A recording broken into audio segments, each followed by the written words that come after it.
It's Friday, the 14th of June, and I wanted to pop in and say hello. This week's been challenging, and I think it's important for me to be real. It's been a tough week for me because of Dr. Michael Mosley going missing. For those who don't know, my brother went missing in 2001. And so I had a reaction where I was kind of in that same state to what it was like when Ben was missing, and my family and I were part of the search looking for him. So I'm okay now, but I wanted to just acknowledge that this is part of the thing with trauma, as well as the neurodivergent part of my brain, that sometimes we need to make space for the times our brains need time off. For me, that presents as my brain is not online at all and I can't actually work.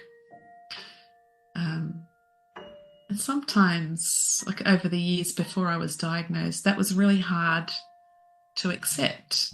And I felt a great deal of shame and embarrassment and a failure because my brain would and does go offline. My experience is that the process of coming to acceptance with the quirks of our brain takes time. And as we go towards acceptance, it gets easier. So I'm less inclined to push away the experience of being offline. I don't have that inner critic telling me that it's not as loud, I guess, now as it was before a diagnosis of autism and ADHD. So this doesn't mean, it means that when we still get distressed, we still get overwhelmed, we still need to take time off. But the difference is there is that mercy and compassion that we have for ourselves. So the actual process of going offline when my sensory processing system isn't working and my executive functioning has closed for business, that process, that time I'm not engaged, is less. That could have gone for 3 months previously, where I cannot engage. It's really a big shutdown. So it's still hard at times, and there's still moments coming out of that this week. Is like, oh, here we go again. I wish my brain was different. It's frustrating. I have things I need to be doing. I've got work I should be doing. But the inner critic doesn't have a knife and isn't cutting me into pieces anymore. It's still there. We still chat. But it's different. So I just wanted to be real. This is not, as a consultant, I don't ever want to mislead people to say that we can avoid these moments of hardness, because we can't. There will be times when we need to nurture our nervous system. So it does get easier. And I think the greatest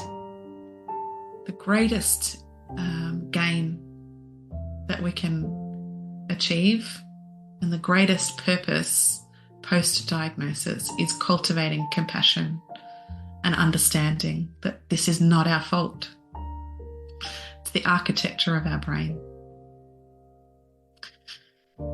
So I hope that is helpful, that it's okay that our brains go offline, and that I hope this helps you feel a little bit normal, or whatever that means, that you feel okay too, that it helps you feel okay when your brain goes offline.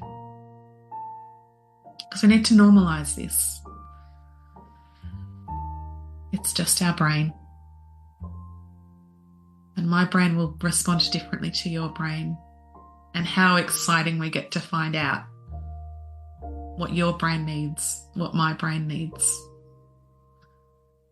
And this is why I really work hard with, or it's really important when I'm working with people, that we work on prevention strategies to prevent overwhelm and to help calm our nervous system, as well as intervention. So when we are escalated, how can we calm? Or when we are in overwhelm, how do we calm ourselves?